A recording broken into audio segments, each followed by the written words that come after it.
So what we're going to do today is, at the end of the session, I'm going to do exactly the same what Christiana has done. She's not here, but Christiana has spoken to you about the maxims and the principles of Montessori methodology.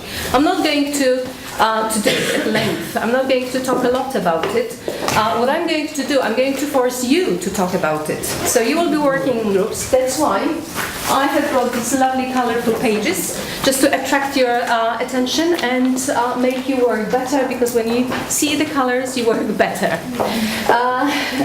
Okay, the thing is that when Christiana was doing her presentation on the principles and maxims, I thought, well, there is something wrong with it, because she's stealing actually my job. But then I thought, because the maxims and the principles have been repeated throughout the whole day in some form or another, I thought it's actually a good job, because right now you should have some sort of idea of what the principles are about. And I hope that you do have. So what I'm going to do is, Carmen again.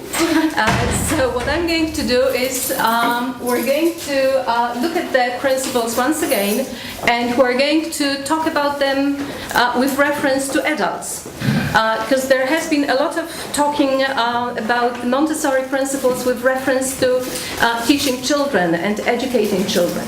But as you have learned today, as you have heard from all those presentations, the innovative character of this methodology and of this project is to implement the principles and the maxims into adult teaching. And this is what we're going to focus on. So, I'm going to strain your patience again for a while, because I'm going to show you the presentations, going over the principles once again, and I hope that they will imprint in your mind, and then you will remember them for much, much longer. And then at the end of the presentation, at the end of the workshop, I'm going to put you into groups, make you work, and then I'll tell you what to do with the stuff, okay? So right now, if you remember anything from the morning, that's good. If you don't remember, you will learn something now, right? Good. Are we ready? Okay, so just to watch it.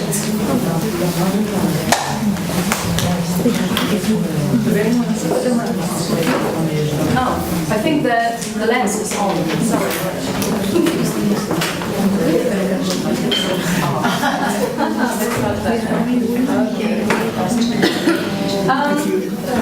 Right.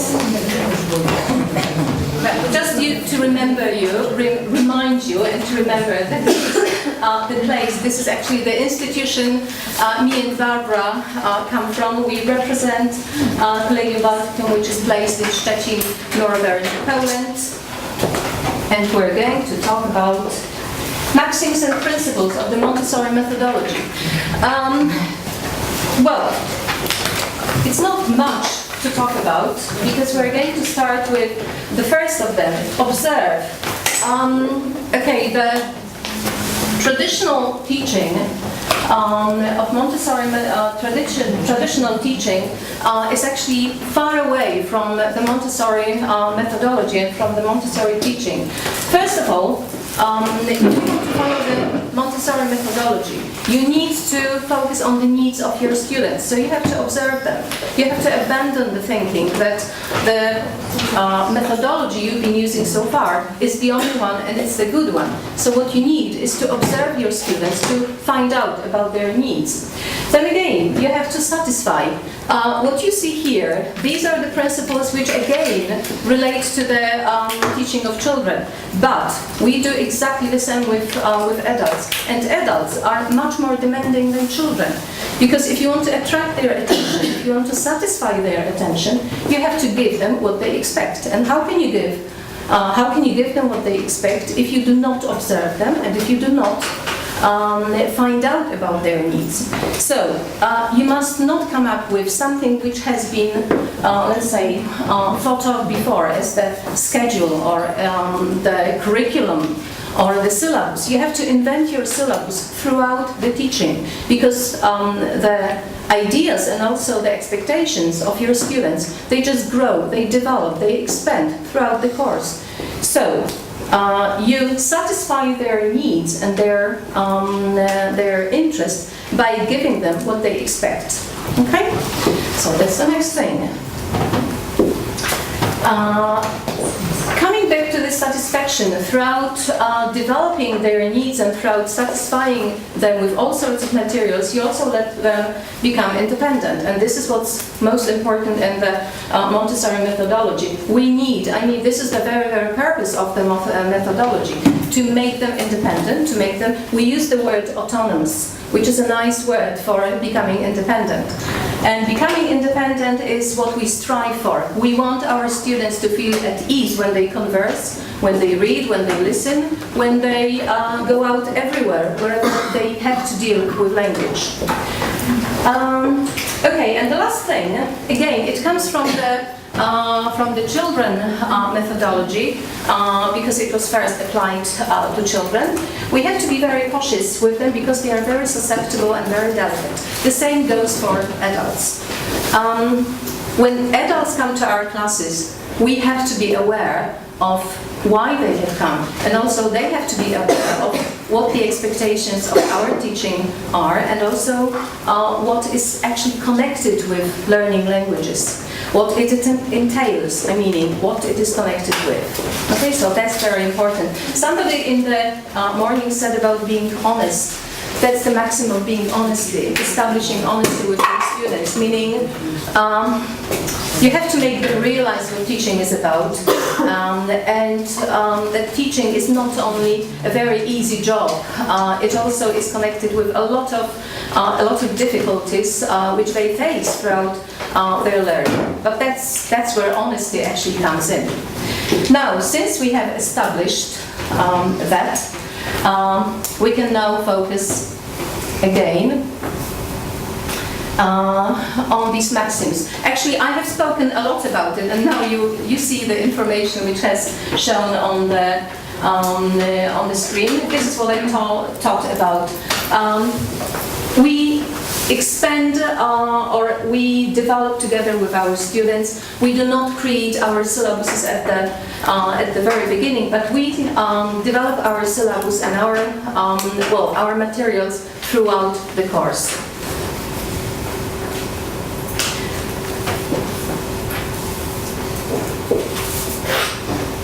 Okay. Again, I shall come back to the same. We're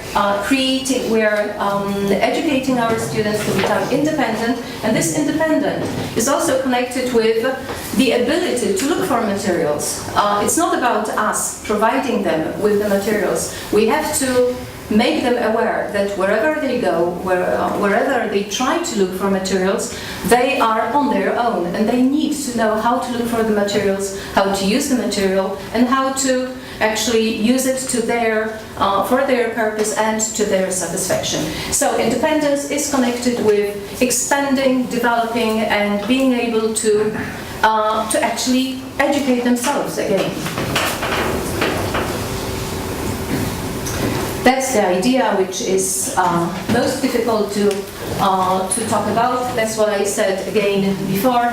Being honest with the students, telling them what language is about, what it entails. This is not very easy. That there are difficulties which they have to face, like taking all sorts of exams or conforming to all sorts of constraints and regulations which they may face on their, let's say, education path.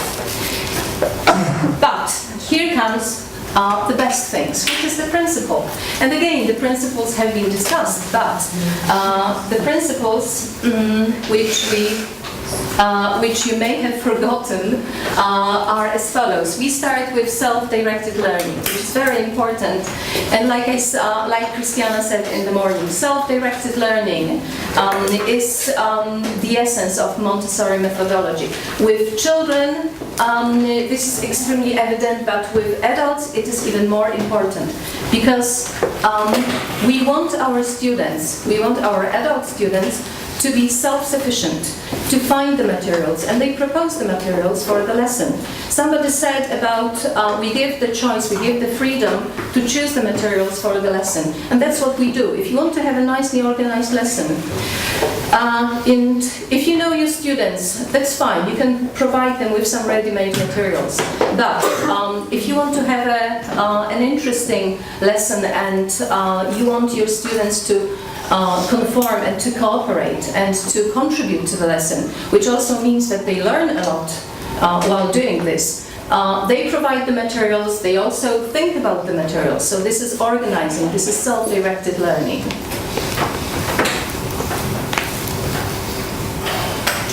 I think it goes without saying that in Montessori methodology, the teacher is not supposed to act as somebody who imposes himself on the group, which means that he's supposed to be an observer. There's also this terminology, he's a facilitator, which is a good expression, because he facilitates you, he is providing you with some materials, but he is not imposing his presence on the students, he doesn't dominate the group. So he's not of a domineering type, he's supposed to be the one who observes, and if there is a need, he can interfere.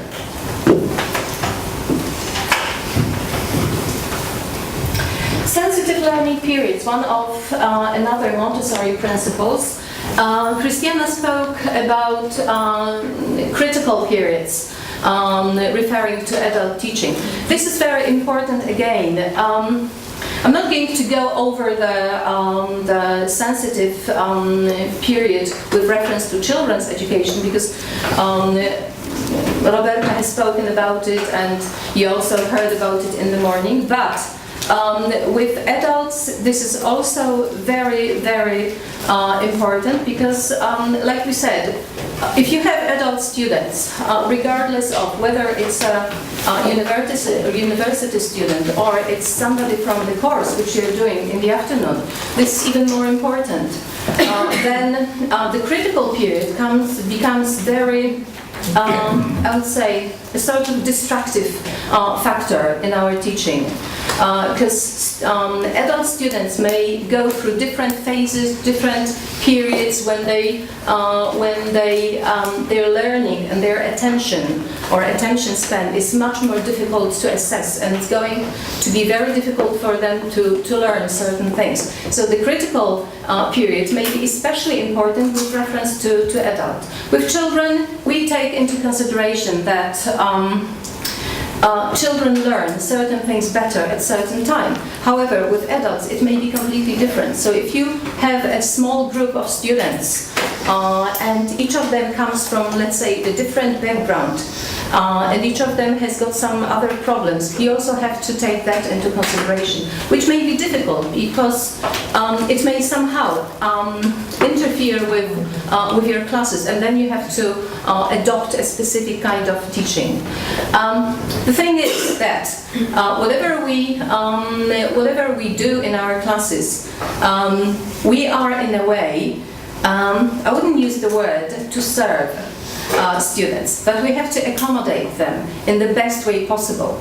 And one of the ways of accommodating them, which is facilitating the teaching process, is also taking into consideration their needs and their better or worse condition. So that's what we actually would call as the critical learning period.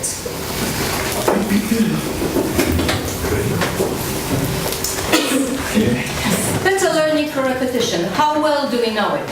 Again, with children, if they repeat something, even the manual things, they will repeat. The same goes for adults. We transfer it to language learning.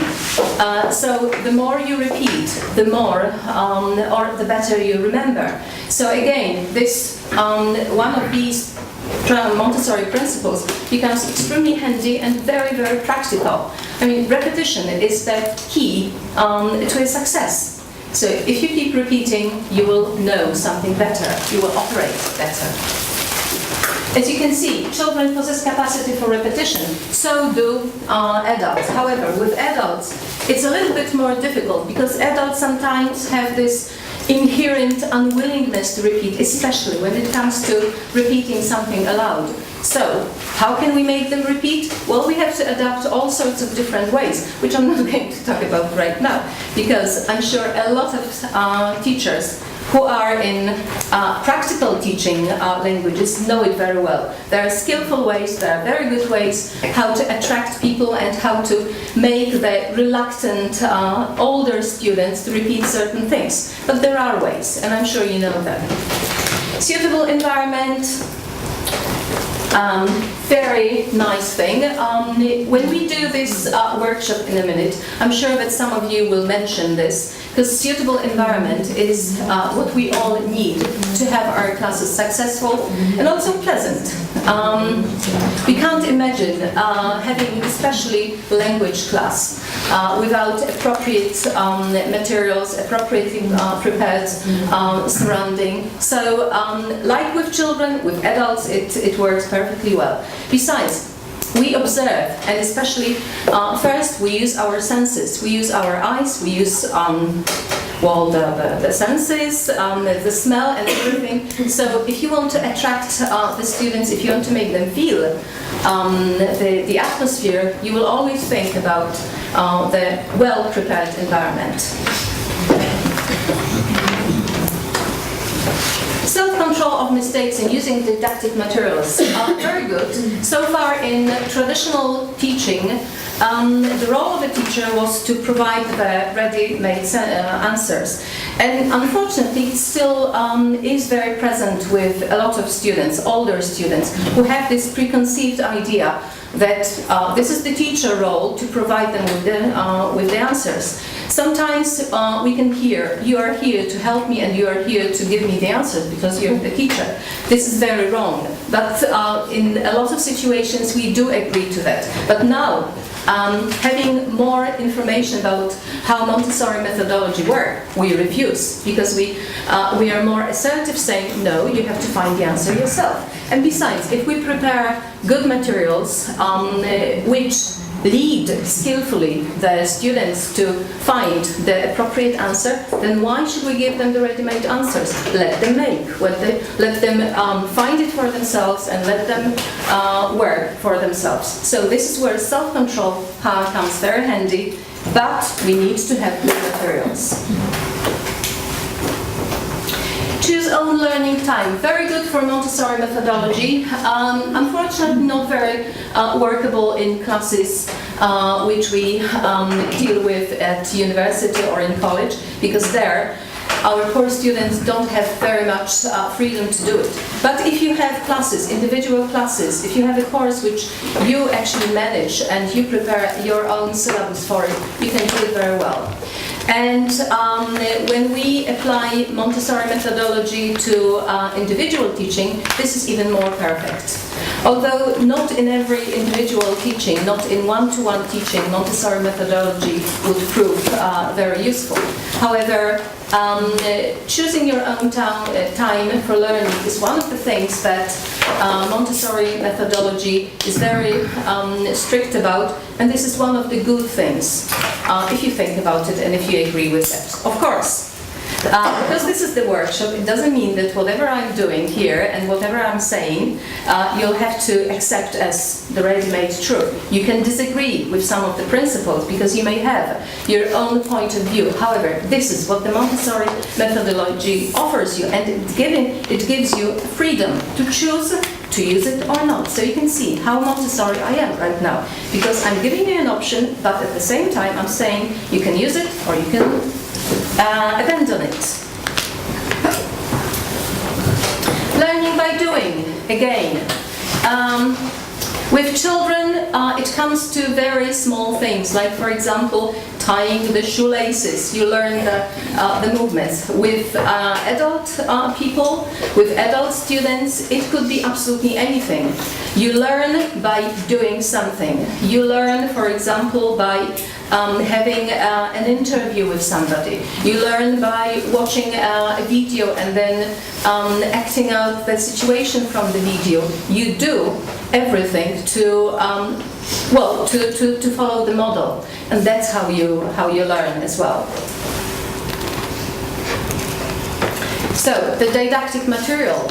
which is used can stimulate the students to learn by doing. So, as I said, it could be the video, it could be the interview, it could be absolutely anything that you as teachers choose for your students to work with.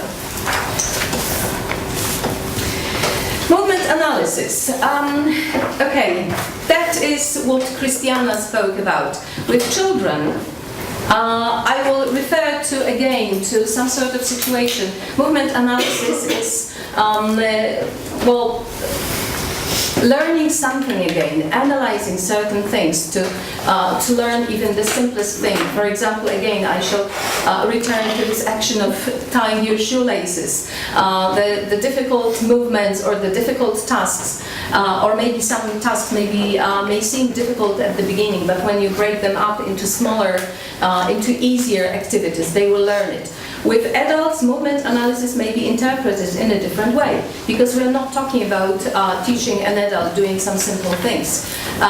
Movement analysis may be interpreted in a sort of, in a completely different way. Christiana spoke about interpreting the movement that students make. Like, for example, if you have a twitch, for example, saying, it's not very good, or if you make some other gesture which sends a signal to the teacher, then again, by analyzing their, instantly, by analyzing their gestures and the movements they make, you can adapt your lesson appropriately as well. Because if you are a teacher with a lot of experience, you read from the faces, from the gestures, from the facial remarks of your students, how they respond to the lesson.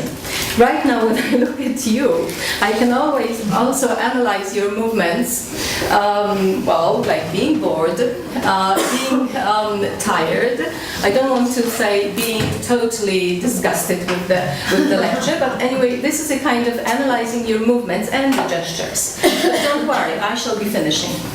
So you can, I can analyze your movement afterwards. Silence exercise. You are silent. You're very, very silent. With Montessori methodology, as you can read on the screen, it says that with children it was intended to analyze or to keep quiet for a moment, just to hear the voices, the sounds that they normally ignore. They don't hear. So this is the moment for them to become quiet. With us, Ifigenia started the 30 seconds, and also in the morning it was Roberta who also gave us 30 seconds of quiet, peace and quiet, and just withdrawing into ourselves and experiencing this silence exercise. You can do it with your students as well if you want to keep them quiet for a moment. If you have a very unruly or sort of noisy group, you can always hush them down for a moment by telling them, please, have a moment of quiet.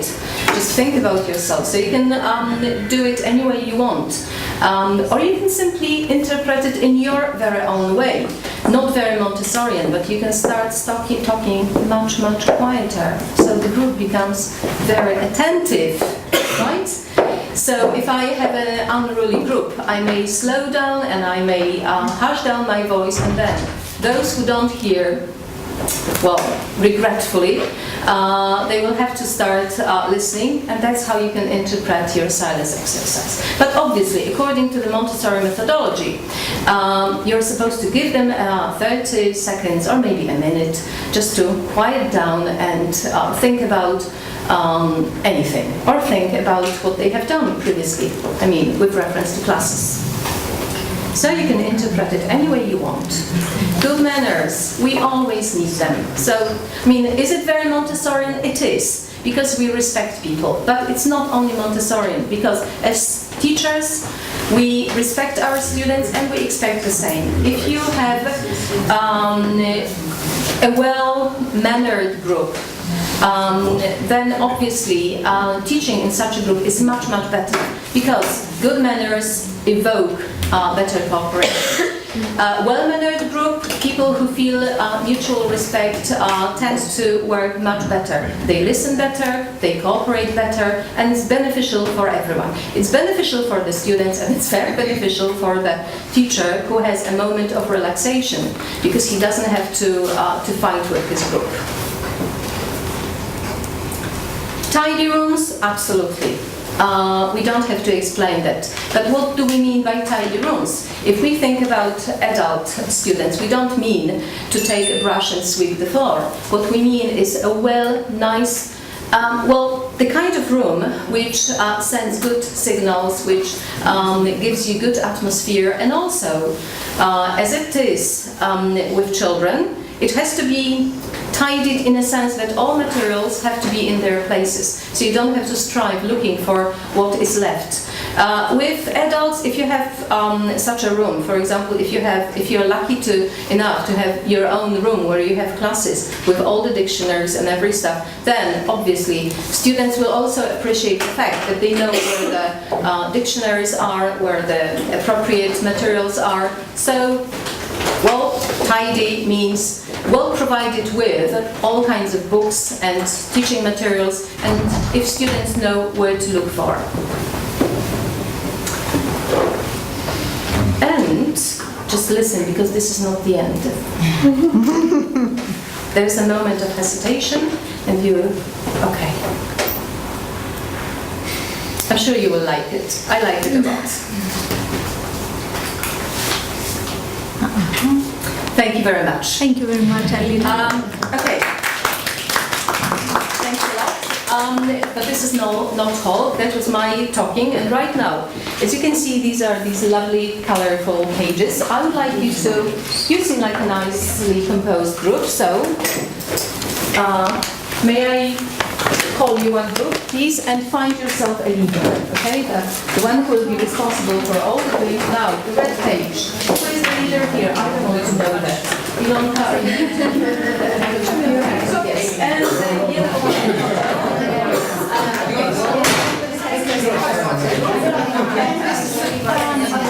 Roberta is in the email. Would you like to join the group? Please. Okay, so the red one goes to no. Okay.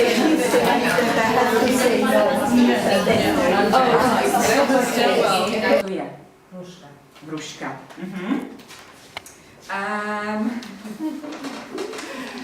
Je to banán? Jo, výborně. A poslední?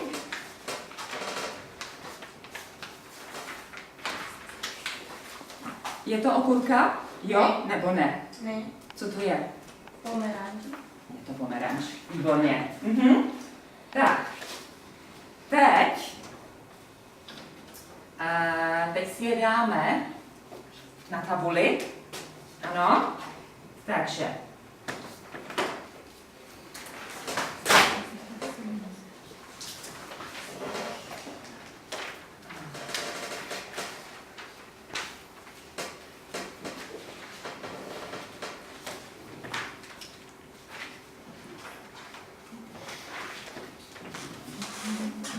A najdeme na tabuli,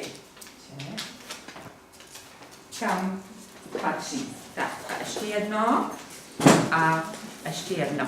Tak, prosím.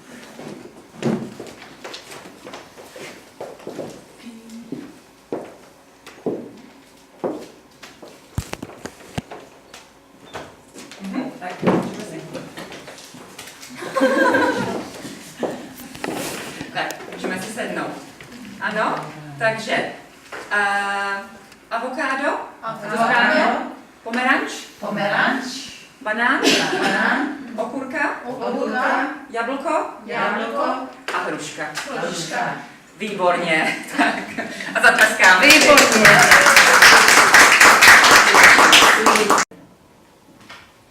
Say it. Black.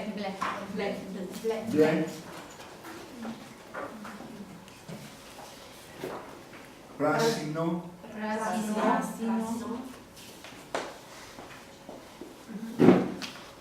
Coquino.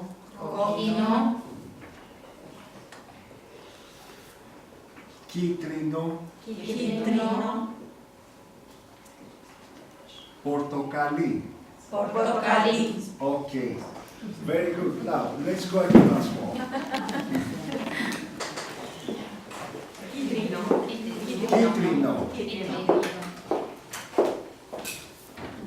Coquino.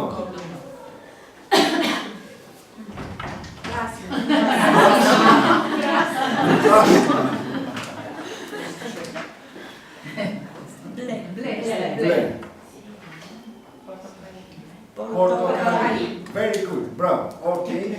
Now let's do another way. What color is this? Portocali. Bravo. Rasino. Coquino.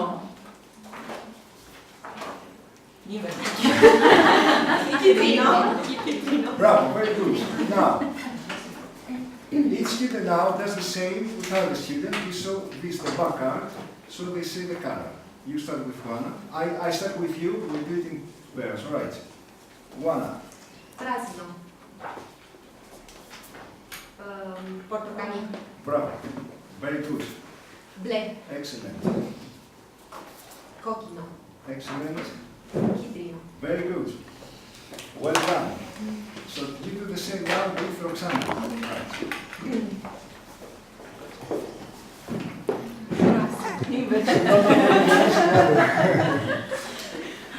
Catrino, portocali, ble, cochino. Coquino. Excellent. Bravo. Well done.